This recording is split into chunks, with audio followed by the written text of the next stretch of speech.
E o que é o politicamente correto? O politicamente correto é um esforço de substituir esse núcleo, essa polpa da moralidade cristã por uma outra moralidade, essa sim totalmente vinculada a esse projeto humanitarista e iluminista que foi forjado ali no século XVII, XVIII. Quando isso acontece, o que a gente vê? A gente vê uma tentativa de passar todo o passado a limpo, ou seja, pegar o passado da humanidade e operar sobre ele uma reflexividade crítica de tal maneira abrangente que nada do passado fique do jeito que está. Então, essa onda, por exemplo, que a gente viu agora e que impressionou muita gente, de destruir as estátuas. Não, a estátua dos racistas, a estátua dos colonizadores. E muita gente reagiu contra isso, dizendo, não, é preciso preservar o patrimônio público, é necessário respeitar o direito que as pessoas têm de determinar qual estátua deve estar na sua cidade. Não houve mediação política nesse processo, já que os manifestantes voluntariamente, de maneira unilateral, foram lá e destruíram as estátuas. Ora, isso que a gente enxerga é um fragmento de uma tentativa muito ampla de domesticar o passado e de transformar o passado num espelhamento de si mesmo. Ou seja, a ideia de que os valores progressistas eles têm que se impor a todos, eles são os valores verdadeiros da moralidade e que esses valores eles precisam se impor tanto no âmbito público quanto no âmbito das vidas privadas. E isso, como eu disse, eu não acho que isso é uma tendência superficial que vai ser vencida pela vitória circunstancial desse ou daquele governante neopopulista. O processo que eu estou apontando é um processo muito profundo e muito abrangente, que tem raízes muito antigas. E ele se encontra instrumentalizado, ele é levado adiante pelos núcleos de poder de todas as instituições ocidentais. Então, ele está presente nas várias supremas cortes dos vários países, na cabeça de juízes, de ministros que têm ideias como essas, né? Está presente em toda a mídia, em todo o jornalismo, é praticamente hegemônico no grande jornalismo ocidental, com uma ou outra exceção, eventualmente uma rádio que é mais conservadora, uma TV que é um pouco mais conservadora, mas de maneira geral ele dá o tom de todo o jornalismo ocidental, ele dá o tom das instituições jurídicas do Ocidente, portanto, essas ideias politicamente corretas, elas serão colocadas na realidade concreta das normas jurídicas, não vão ficar apenas no âmbito do discurso, sem implicações práticas para a vida das pessoas, não, elas serão colocadas nas normas jurídicas. As normas jurídicas vão refletir este consenso progressista e politicamente correto, portanto, exercerão um impacto direto na vida prática das pessoas, e também está presente na arte, também está presente nas formulações da filosofia, da sociologia, da análise histórica sobre o passado, da análise histórica sobre o fascismo, da análise histórica sobre o colonialismo, que é um tópico amplamente estudado em qualquer universidade. Se você vai, por exemplo, para as universidades da Ivy League, lá nos Estados Unidos, todas elas têm um departamento de estudos culturais. E, geralmente, esses departamentos de estudos culturais são dominados por teóricos e acadêmicos vinculados a essas ideias. Então, isso é um movimento muito profundo. E assim, é preciso distinguir entre o que é um movimento profundo das ideias e o que é um movimento superficial. As eleições dos neopopulistas ao redor do mundo têm alguma profundidade, porque revelam uma insatisfação das massas diante de um establishment cujos valores não representam os valores dessa massa. Então, assim, isso é uma dimensão de profundidade desse movimento que a gente está vendo, da eleição desses vários neopopulistas, só que é uma profundidade amorfa. Porque o que a gente tem, e aqui no Brasil isso fica muito claro, assim, bem sintomático, tá? O caso brasileiro é quase que uma ilustração máxima de todas as tendências que eu estou falando de uma maneira geral.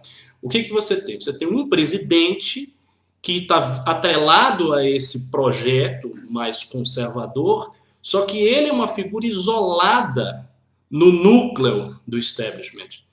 Ele não conta com o apoio do resto do establishment. O resto do establishment tem outros valores, tem outras concepções, não está atrelado a esse projeto. Então, qual é a consequência disso? A consequência é que você elege determinadas figuras para operar uma suposta guerra cultural, mas essas figuras elas não conseguem operar essa guerra cultural. Então, nem o Bolsonaro consegue, nem o Trump consegue, nem muitos outros que serão eleitos na Europa vão conseguir, porque, como eu disse, são figuras que estão ali no poder, com a caneta na mão, mas relativamente isolados, como se fossem ilhas dentro de um mar cujo consenso não é a ideia dessas pessoas e não é a ideia das massas. Então, esse fenômeno progressista, ele realmente veio para ficar. O modo correto de enfrentar isso aí, primeiro, passa por uma investigação do detalhe, ou seja, é preciso investigar caso a caso, detalhe a detalhe, como, por exemplo, as universidades vieram a ser dominadas por esse pensamento.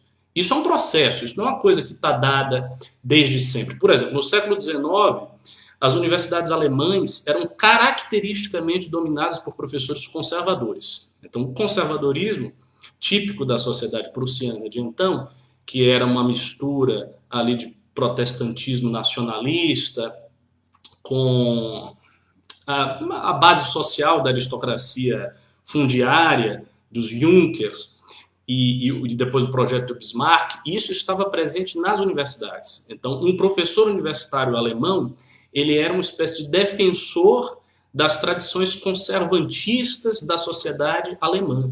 Ele estava muito distante de ser um progressista. Os pensadores progressistas do século XIX, eles eram marginalizados dentro das universidades alemãs. Veja, por exemplo, o que aconteceu com os hegelianos de esquerda no século XIX.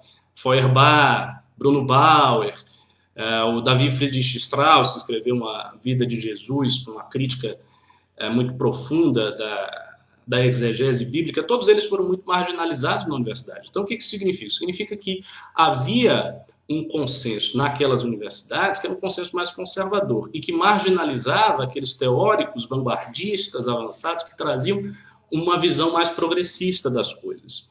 Hoje não é mais assim. Então, a primeira pergunta é como se deu esse processo? No detalhe, o que aconteceu? Como é que as pessoas saíram e outras pessoas substituíram? Como as ideias circularam? Circular de que maneira? Porque se você entende isso com toda a clareza, você também consegue entender como se faz para reverter o processo. Mas você só entende como se reverte o processo se você tiver muita clareza de como o processo aconteceu. Ou seja, como a coisa chegou até aquela condição. Mesma coisa na Universidade Americana.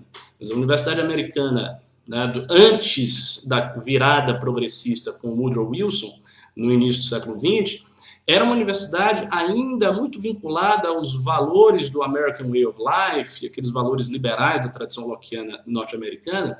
E a partir do momento que os progressistas eles tomam o poder na presidência com Wilson, isso vai mudando. Então, isso vai mudando aos poucos e as universidades elas vão sendo transformadas nesse processo. E alguns autores escreveram esse processo com detalhes, por exemplo, o Alan Bloom escreveu sobre isso com detalhes, o Ivan Babbitt. O Ivan Babbitt foi praticamente um contemporâneo desse processo, ele viu isso acontecer. E ele descreve, segundo ele, isso ocorreu muito graças ao influxo da erudição germânica nas universidades americanas. Então, primeira coisa, é preciso entender como aconteceu isso em todas as camadas, na camada jurídica, na camada universitária, na camada social, nas instituições, entender tudo isso. E uma vez que se entenda tudo isso, é preciso criar um movimento que seja contrário a isso. Mas veja, esse movimento ele não pode culminar exclusivamente na eleição de um presidente. E isso é um equívoco grave, porque se as massas entendem que para reverter esse processo é preciso colocar um presidente lá, elas no fundo não estão entendendo o processo. Porque não basta colocar um presidente. Porque é óbvio que se você colocar um presidente com um contexto que é todo progressista ao redor dele, ele não vai ter o que fazer. Ele não é um mago, ele não é um feiticeiro, que ele vai instalar uma vara de condão e aí, de repente, tudo vai se transformar. Não vai. Então, há limitações burocráticas muito claras sobre o exercício do poder presidencial, que, por exemplo, são limitações diferentes das que vigoravam para o exercício do poder de um príncipe. Um príncipe, no século XVII, ele poderia tranquilamente substituir todos os professores da universidade. E eles fizeram isso. Quando o cartesianismo surge na Europa, o cartesianismo começa a avançar em várias universidades. A Universidade de Pisa, a Universidade de Pádua, a própria Universidade de Paris. E aquele aristotelismo que era até então, ou aquele pensamento que era até então o dominante, ele vai sendo substituído pelos professores cartesianos, e alguns príncipes conservadores eles reagiram a isso e tiraram os professores todos e botaram outros no lugar, o que não adiantou, mas eles fizeram isso. Um presidente ele não pode fazer isso.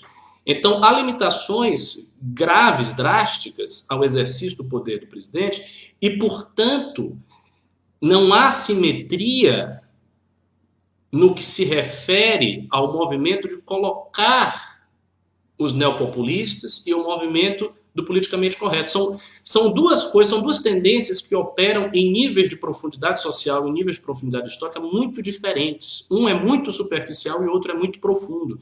E é por isso mesmo que não vai resolver. E é por isso mesmo que o discurso progressista ele vai continuar avançando. Ele irá avançar até o momento em que haja uma resposta no mesmo nível de profundidade desse discurso.